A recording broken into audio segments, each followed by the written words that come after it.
All right, folks, welcome back to another edition. As always, we got the handsome Mr. Big Rob across from me. How we doing, big fella? What's going on, Tom? Not much, my man. How we doing? Good, good. How was the weekend? Weekend was good. It went by pretty quick though. I'll tell you what, I'm enjoying the hell out of this weather today. Oh, I know. It's seeing the snow melt makes you want to get on the course though. Makes you want to hit wedges immediately for me. Right. For some reason. Speaking of, I'm actually going to try out our favorite PXG driver again tomorrow at the range. Oh, I was going to ask, did you get to do it last week? No, didn't get the chance. We planned for it. Just it was like mid-20s, so it would have Yeah. been still pretty cold out. But yeah, tomorrow's supposed to be like a high of 56 or something like that, 58. So Where are you hitting? we're gonna try to hit the sweet spot. Okay. Um, Either there or Cog, but I think the sweet spot. So super pumped for that. Do they have top Um, tracer there? what's that? Do they have top tracer there? Yeah, Oh, okay. yeah, yeah. It's my cousin's spot. It's like more low key. I think there's only like 6 or 7 bays though, compared to like Cog's 20 or, Right. or however many they have. But yeah, they tend to go there. So I'm just tagging along. I said I'll be there. There you go. So yeah, weekend was good. Like I said, it kind of flew by. Had a nice little wedding on Saturday. It was nice to get out and kind of mingle and have a couple drinks and hang out. So how about you? Did you push the tour? Oh yeah, I pushed the tour hard. Actually, pretty funny story. Um, just spoke of the tour, you know, Okay. in the first 5-10 minutes. Not necessarily of meeting this guy, but after we established a conversation, blah blah blah. Then I just spoke of it, and then 2.5 hours later, then a different story came out because I was feeling good. He's like, wait, so he's like, you run this, and you were just trying to like get me on it the whole time. I'm like, yeah, pretty much. So, um, because typically I don't really push it hard. I mean, if I know you're a golfer, sure, then I'll push it. But like, I'm not Yep. just, I don't tend to be that guy who just talks about it all the time. There's Sure. a time and place, but yeah, I was feeling good. So I circled back on it, and So is he going to play? I don't know. I don't even honestly. I barely remember talking to him. But the convo was good. I think my wife is the one who told me the next day, but yeah, I mean, I'm always pushing it at some point, but you know, good time, good wedding, good drinks, fun place out at CDME, and I think it's Mokina. Oh, nice. Yeah, sweet little spot. How was your weekend? It's good. Yeah, it was nice. My son turns 4, so we had his birthday party for my wife's side on Saturday. It was nice though, playing some music, got to be around people, but had the golf going on in the background. So Nice. it's always good to sit there and be able to do that type of stuff. Yeah, shout out Nolan. Happy birthday. Yeah, no, yeah, it'll be 4 tomorrow, or he'll be 4 on Tuesday, but you guys will be hearing this on Wednesday. So Yeah, yeah, right. The big four. the big 4. Mm-hmm.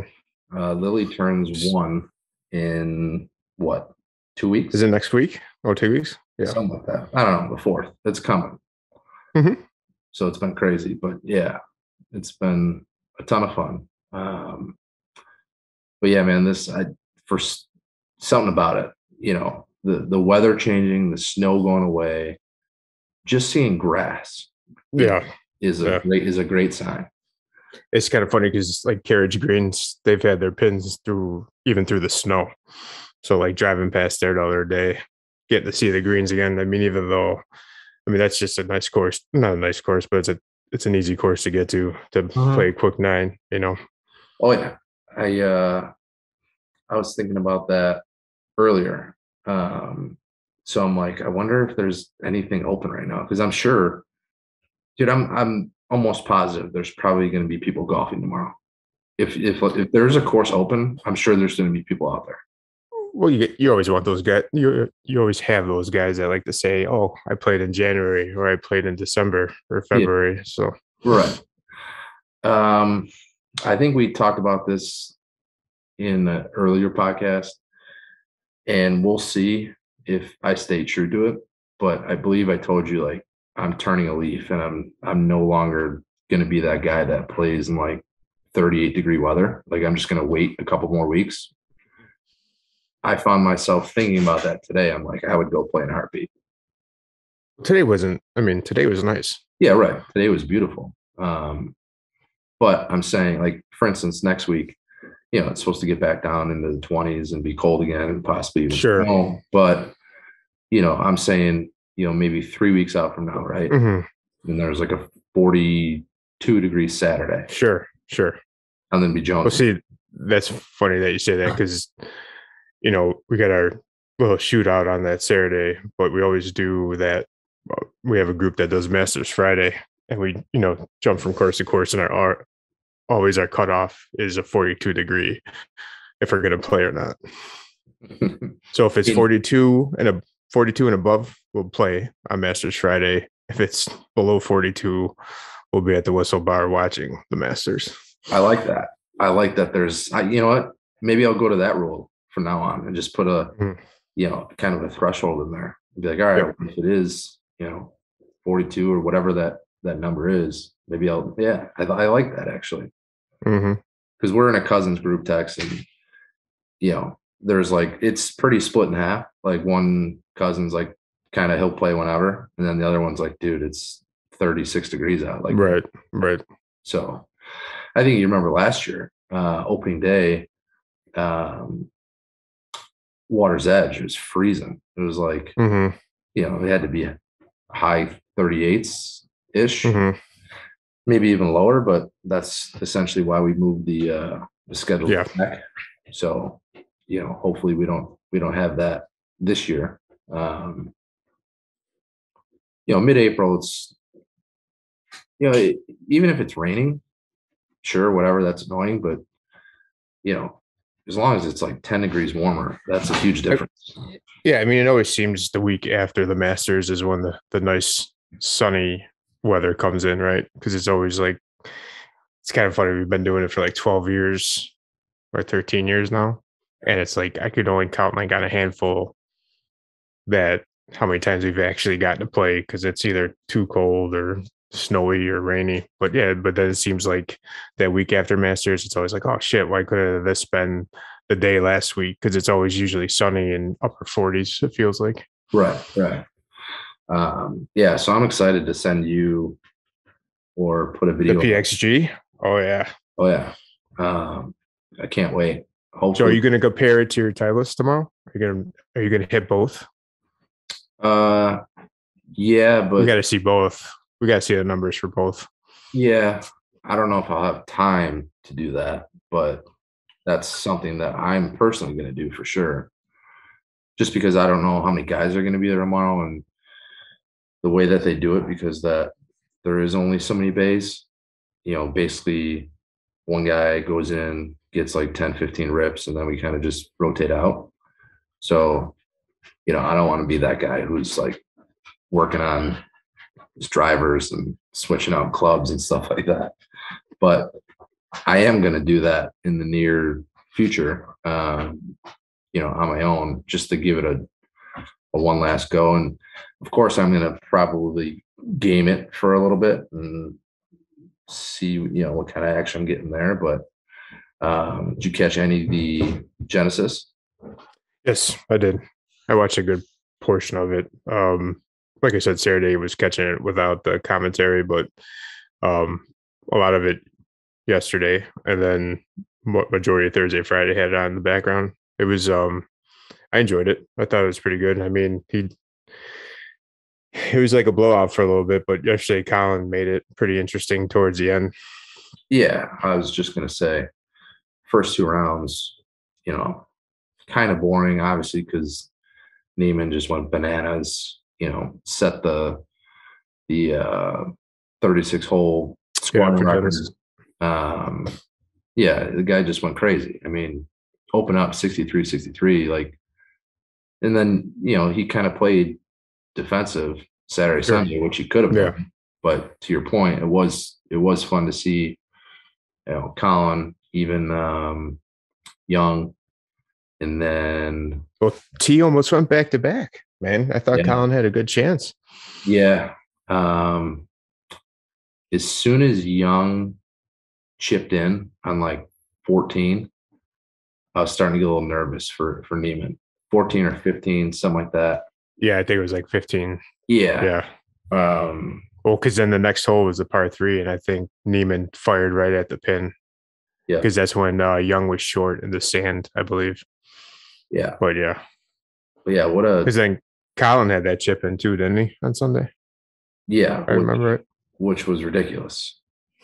I mean, such a tight lie up onto, like a forced carry little plateau green where, you got to land it soft. That shot is just absolutely ridiculous. You made it. What about it? Made it look a lot easier than it was. Yeah. What about him walking in front of JT? Yeah, it was hilarious. Like, he didn't even know. No, it was great. Yeah. And then JT said, "I should have hit you." Well, I just saw the video this morning of Spieth hitting the tree. Yeah. They barely showed him this weekend. I mean, Right. After Thursday, I thought he was going to be in contention for the rest of the weekend, but kind of just fell out. Yeah. Still made a par on that hole too, by the way. Yeah, I saw that. Yeah. But to recap, yeah, Neiman. So he becomes only the first player. So he's the first player since 1969 to go wire to wire there, which I found was insane. At Riv. Wait, what was it? He's the first player at Riv since 1969 to go wire to wire there. And he's the fourth only in the history of Riv. Yeah. So That's pretty crazy. There's only been 4 guys to ever go wire to wire. He's the first to do it since 69. So just Tiger never went wire to wire there? No, that just goes to show you how insanely tough. I mean, he's known, as he's up there with, I mean, you look at his stats, he's up there with Finau and Rahm in terms of ball striking. He's known as a really good ball striker. He's never really been a great putter. So when that guy gets on and he's putting, then, he turns into like a Morikawa. Like, all right, watch out. This guy's just absolutely filthy with his irons. He was moving the ball wherever he wanted to off the tee. His tee to green was ridiculous. But yeah, it's pretty impressive. I mean, Riv's no walk in the park, and he made that place look like, his bitch for the first 2 days. Yeah. Well, it was also cool to see people's different shots, chipping into the hills behind the greens to, have him come back down. It was a fun watch for sure. Yeah. You're talking about Rory's sand shot and. Yeah, Rory's, I think, I yeah, think Colin did it like on Thursday or Friday. Oh no, or was it Scheffler? There you go. Yeah. Yep. And I think I think Colin might have had one too, where he used that bank. Yeah, I think Xander did too. Now that I think about it, but it was always stuff like that. It's always cool to see. Yeah, for sure. But yeah, I mean, still a great tournament, no matter how you look at it. How'd you think of Tiger? What'd you think of him? I think he looked good. I think he looked healthy. Well, did you see the meme of like him last year, like when he was getting interviewed, and then what he looks like this year? Yeah.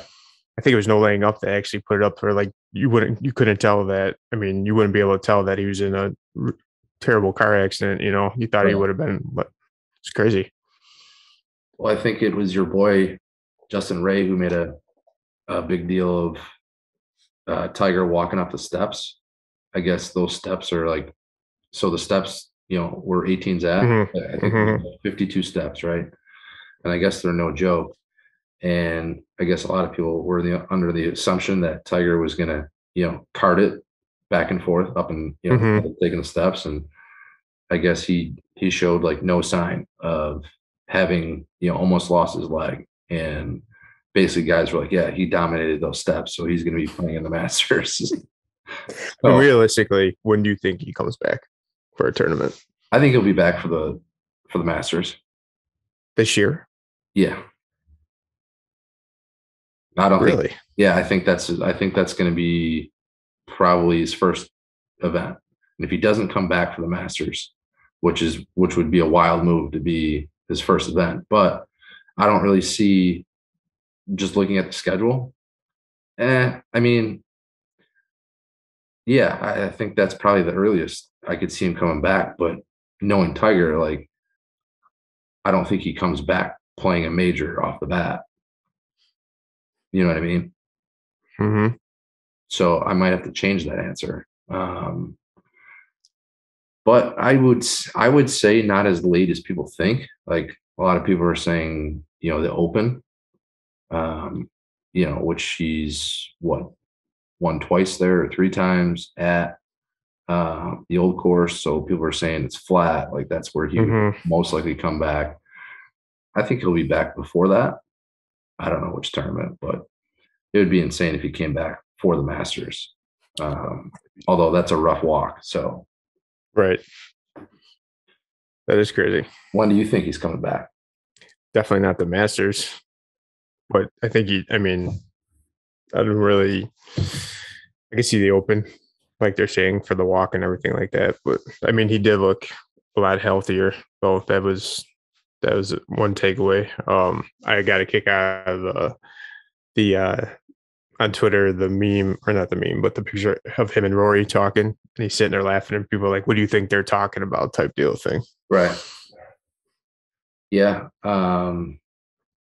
He definitely look healthy. And now that I think about that I probably fired that off from the hip. Masters is kind of soon. Yeah. He's Rob's dying over there. Yeah, the Masters is probably too early. Plus, the more I thought about it, he's not coming back for, a major off the bat. So, right. Yeah, but I think it will be before the Open.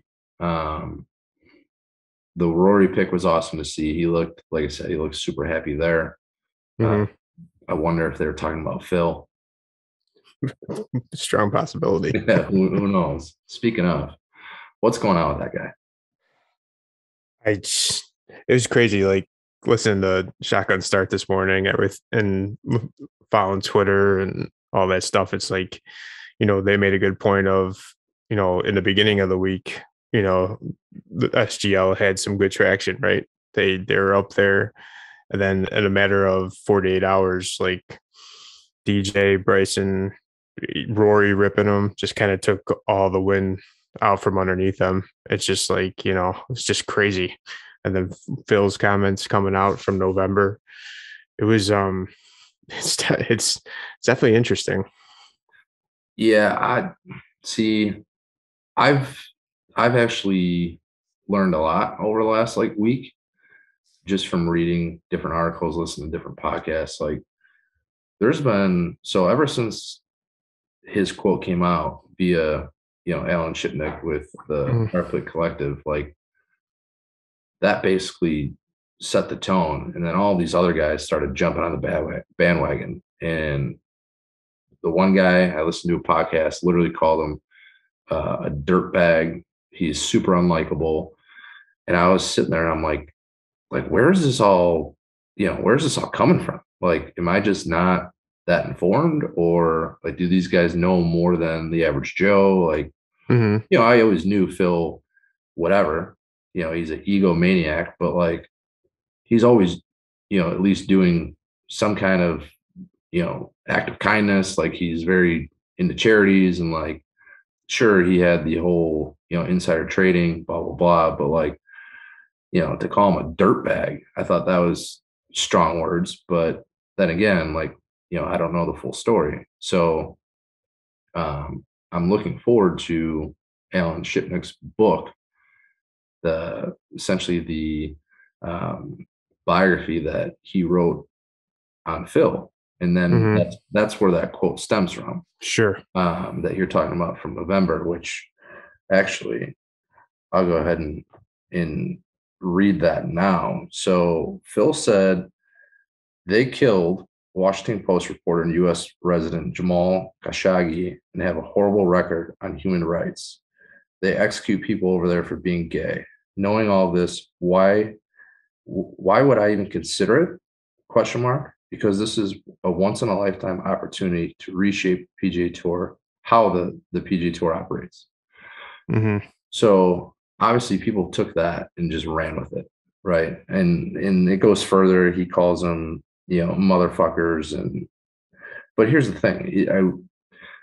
This is where I think like it got people kind of got way too sensitive with this thing.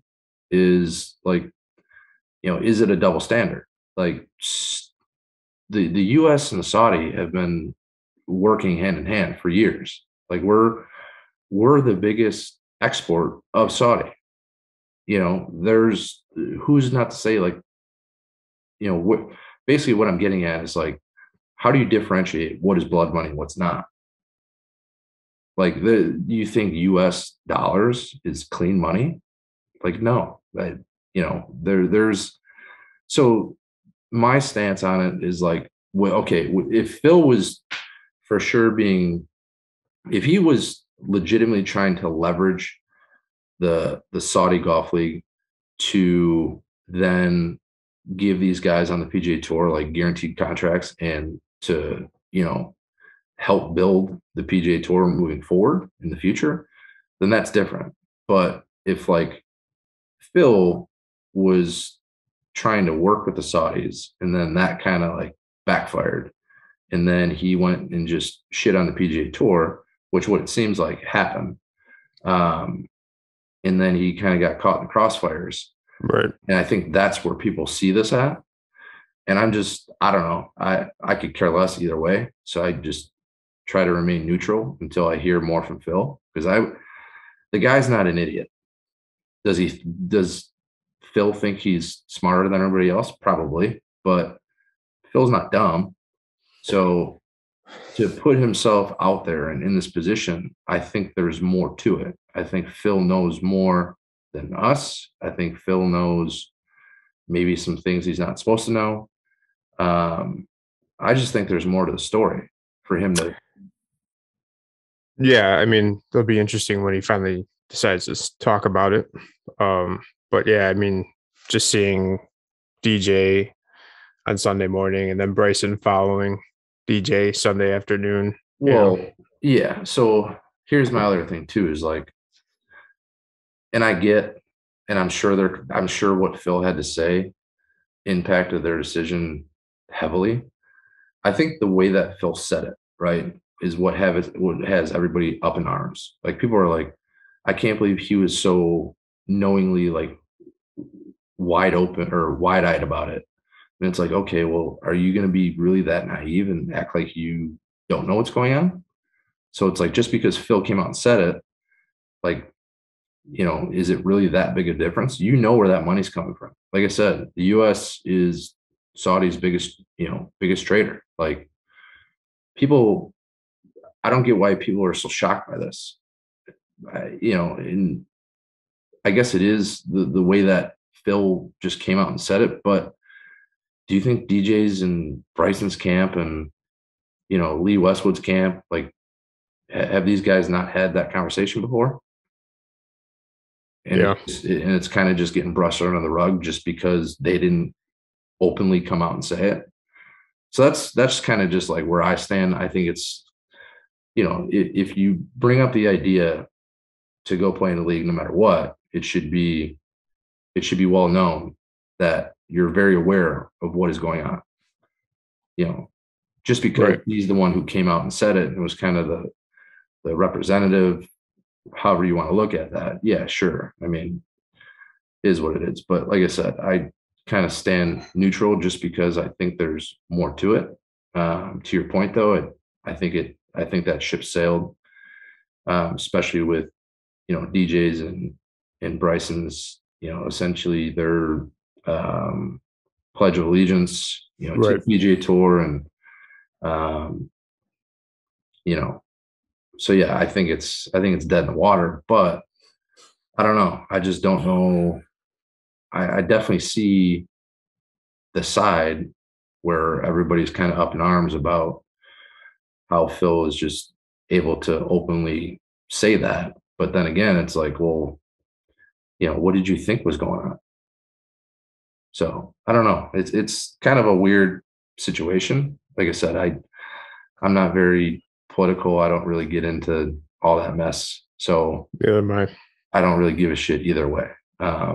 I just find it funny, as the whole double standard of how the US and Saudi have done business for many, many years. And, that's not brought in question. Or, the whole Nike and, there's plenty of other things where you could apply that to. But for some reason, this has been, the bigger issue. Yeah. I wonder what the consequences will be with the tour and Phil though, like moving forward. Yeah. I mean, I could see the tour suspending him, or I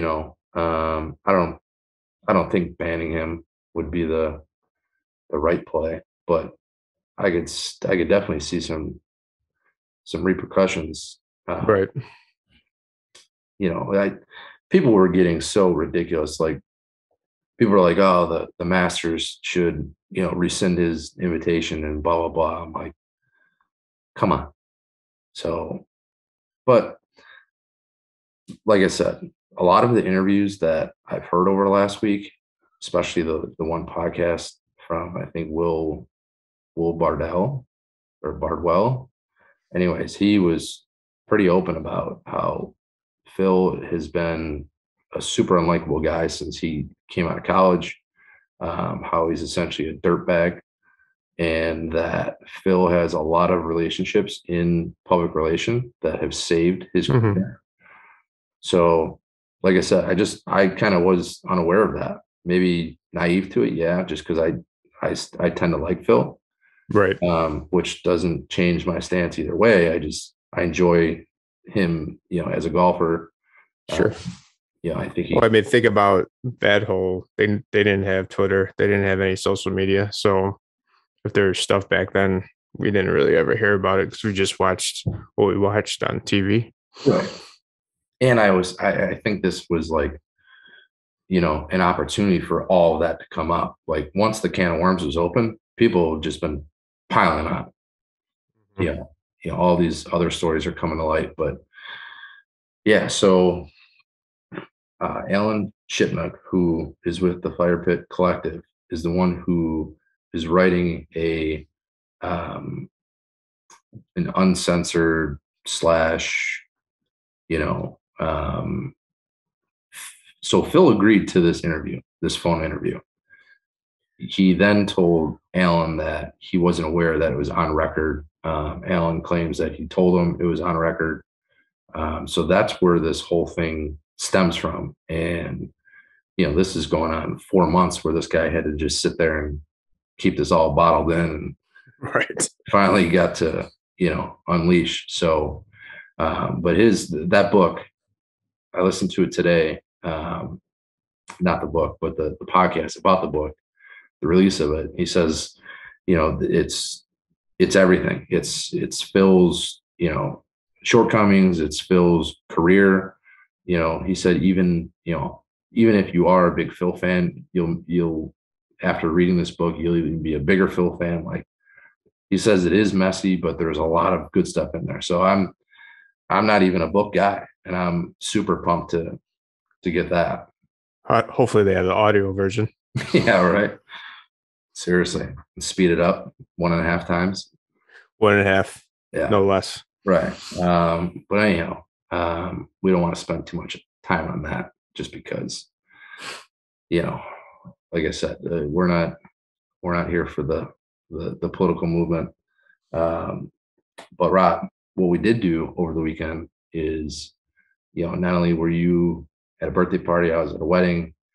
We were also finalizing the CGT Pro Shop Oh yeah, building on, it out. Pretty on excited about it. our website. Yeah. So we've mentioned it before, even prior to, I think early on, what was going to be new in 2022. This was something that we've talked about for the last couple of years. Hmm. And then obviously, as we've progressed and built out our website and got into the e-com side, the CGT website, or yes, the CGT Pro Shop for members joining in 2022 is bananas. Just a little sneak peek of what we're going to be offering.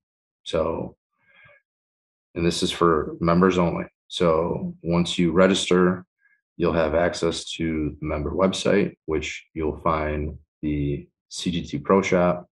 We got drivers, woods, irons, wedges, putters, balls, shoes, some of the clubs we got going here, just the drivers we'll look at. All new. Yeah, all brand new. You got the products from Titleist, TaylorMade, Callaway, Ping. So you got the new Stealth, the Stealth Plus, irons. There's a bunch of same, Titleist, TaylorMade Stealths, the Callaway Rogues, bunch of Mizunos, whether that's the Pros or the JPX 921 Forge, which I game, which I think are unreal. Wedges, Cleveland, Callaway, TaylorMade, Titleist, Mizuno. Putters, we got the whole Odyssey White Hot OG family, and then you got the 2-ball and the 11 and the Tri Hot. We might add some Scotties to that. That's to be determined, but for the most part, and then the fairway woods. So fairway woods are same brands as the drivers, Titleist, TaylorMade, Callaway, Ping, Callaway. You got the Rogue and the Maverick. So we got a lot of good stuff. We'll have the kind of cool part about it is that each member obviously will have their access to the Pro Shop. You'll have this as an option. We'll also have the sub 70 shop set up for guys too. Yep. So there's something for everybody pretty much. Yep. So not only do we have the CGT Pro Shop, but we also have the sub 70 Pro Shop. So guys interested in sub 70 products, demoing sub 70, what have you. You'll have full access to that as well. And all of this, like Rob said, comes with membership. We'll talk about pricing real quick. So just a little sneak peek. Let's take the TaylorMade Stealth, for instance, right? And this is just the Stealth, not the Stealth Plus. So MSRP on the Stealth is typically $580, right? On the CGT Pro Shop, we're selling it for $522. That's not including shipping. You have the opportunity to either pick it up or we could ship it to you. So you'll have that option. Just going over to wedges now, right?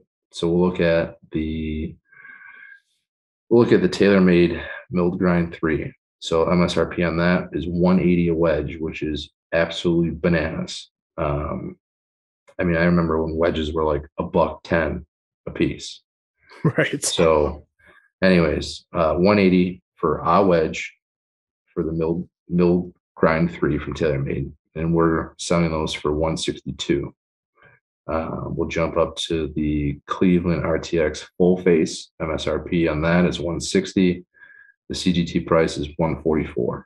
So it's a nice little savings. And like I said, it's part of the value of becoming a CGT member. So the Pro Shop, we're super pumped about. Rob did a hell of a job building out with all the pictures and the descriptions and stuff like that. So it's going to be our website in 2022 is legitimately going to be a full-blown operating website with everything we've offered in the past, plus now 2 Pro Shops. What else we got up there, Rob? Just again, Slack with that forum going, so that would be nice. The resources. We got a lot of resources. Oh, the resources too. Yeah. We got a lot of resources. So the resource page is going to be, for the OGs, you guys will know the player handbook will be in the resources, the points distribution, and then we've added everything from videos from the USGA's website, the top 5 rulings that typically come into play on the CGT. So, stroke and distance in relation to lost ball, or, just in general, stroke and distance off the tee. There was a couple other ones, an unplayable lot. Yeah, we'll have the calculator on there. We'll have the link for the app too. So just to make it easier for everybody when they're out there. A ton of good stuff in there. A lot of informative, good stuff to jump on there and have the resources to get you the answer you're looking for. So yeah, we got the resources. The website overall is just where we were at in year 1, Rob, compared to now. What we're offering on the website is kind of night and day, which is awesome. I think that's an understatement. Yeah, it's a huge understatement. I could tell you right now, You tell me you don't want the emails with the scores and the scorecard sent to you anymore? No, I don't. And I don't miss the 4-hour Saturday mornings going through Excel sheets, looking at scores and sorting scores and, all that nonsense. But hey, you got to start somewhere. You do. So this look at us now. I was going to say this new website is just a fruition of all of the hard work that we've put in, the last couple of years. So it's for the people, Tom. It's for the people. Yeah. It's to make everybody's life a little bit easier. You guys are gonna love it. I think you're gonna be blown. That's it. Enjoy the game more. So it makes it easier on everybody, and looking forward to the season. This is true. Which, registration is, by the time you guys hear this, will be less than a week out. March 1st. Obviously, you can go pre-reg right now, but March 1st, the gates open up, and the gates never close in 2022, which is something new. We've typically had a deadline, just because of our self-automated process in the past years. It was just always too hard to end, to add guys at a certain point, because we're not guys that code. So once it was in there, it was in there. But we've changed things around, reached out, got some help, added some new things. Now we no longer need to, put a deadline on registration. So registration will essentially be open all year. So you could join at any point. Yeah. And when registration opens, they can purchase their membership right away. Right. And with that being said, if there's any of you guys in the market looking for, new product for the year, you're definitely going to want to register early. That way you can get into the member website, check out the CGT Pro Shop, and get your hands on some new gear before the season. So that's also a plus. But that brings us right into the Book It with T Honda Classic picks. Speaking of Honda, did you see the 16 spots for one? Yeah. Did you see? Hold on.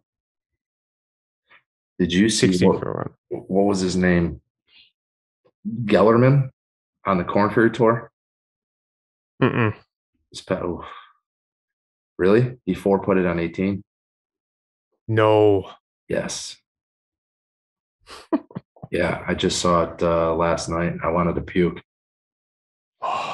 He was putting for birdie on 18 from like 20 feet away, 25 feet away, blew a pass, then rimmed it, and then kind of just like, when there's normally like a little meat on the bone left, and Sure. guys kind of just like walk up and putt it. Tapping. We did Yeah. that and rim job again. So he ended up finishing sixth, I believe. So the birdie was for the win, I believe. And then I think the par was, for sole second, but I could be wrong. But yeah, just one of those videos where like you kind of just like cringe watching it because you get so sick to your stomach for the guy. But the guy couldn't have took it any better in his post game interview. He's like, I'm just basically gonna go home and have a beer and think about it tomorrow. Like he like kind of just played it off like, it wasn't eating him alive, but I'm sure it was. It had to be. Yeah. Anyway, so let's jump into the Honda Classic picks. Who do you like this week? I didn't even look into it. I'm looking at the field right now.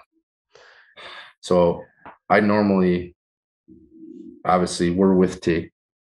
We're with T. We're with T. We're always with T. Especially when he brings us winners like he did, 2 events ago. Mm-hmm. So T's picks for the Honda Classic, his long shot is Smotherman, 100-1. Then he's got Mitchell, 40-1. Then he's got Noren, 40-1. Brooksy, 22-1. This is going to shock you, I think. He's got Louis as the favorite, 16-1. And you could book it with T. Really? Yep. Oh, Lee Westwood's in the field, though. Oh, my God. Might have to go Westy. Okay, Westy doesn't stand a chance. Throw your money on Louis, 16-1, and you can book it. Wolf's in it. I'll book it with T. As always, Rob, are you ready for the top three? I'm ready for the top three. What do we got this week? I want to know your top 3 hardest shots on the golf course. What do you think are the 3 hardest shots on the golf course? That's tough, man. I mean, I would say the first tee shot, like for instance, the freaking when we played the Southside Championship at Ridge, just that first tee even with a hybrid, the hands were shaking. So I have to go with something like that with the stakes that are high. So off the first tee. In the 3-hole, the first tee jitters. First tee jitters, I guess. Second hardest shot. I hate with a passion when you're like, I'd rather be, if you're gonna put me in the sand, put me in a sand at a bunker that's next to the green. I hate that bunker that's like 100 yards out or in between, like maybe 70, and I could just never. I don't have the feel for it. So it's like either I skull it past the green or I chunk it so bad that it doesn't make it to the green. So that would have to be number 2. And then, man, going back to the Ryder Cups, I hate those. The toughest ones are those little knee knocker putts to either have the hole or to win the point or win the match. I always find those. I love putting, but to me, those are always like the hardest ones to make. Like a little 4-foot slider. Yeah, with a lot on the stake. Especially like if you're in the last group for your Ryder Cup and you're coming up on 18 and you're sitting there and you got to make the putt to either push and have half a point to keep the cup or whatnot. It's just that one always gets me. Gotcha. I think I have, well, at least one I have same as you, and that's the little knee knocker. Mm-hmm. I would say, well, let's start off with the 3-hole. I would say the 3-hole is probably like, the shot similar to what Morikawa did on Sunday, but from like a little bit further out. So not like, so probably like a 60-yard tight lie. Mm-hmm. So if you play a hole where the fairway kind of like, say it's a short par 4 or whatever, and the fairway kind of just runs into, the second cut, which really isn't the second cut around the green. It's almost like a fringe, Mm-hmm. that tight lie to like, a middle or a back pin. Mm-hmm. Yeah, that shot stinks. It's tough. That's a little nipper shot, which are fun to play. They're tough.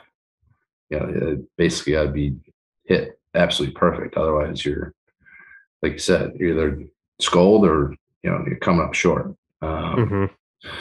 So yeah, I would probably say that's probably in the 3 hole. Mm-hmm. 2 hole is probably like a comebacker for par, like a 4-5 footer that you just Mm-hmm. made a terrible birdie putt on. Now you gotta, make this thing to save it. Sure. Sure. Otherwise you just dumped a stroke. Um, that's probably 2. And then I would say number 1 is just like a super unfortunate lie.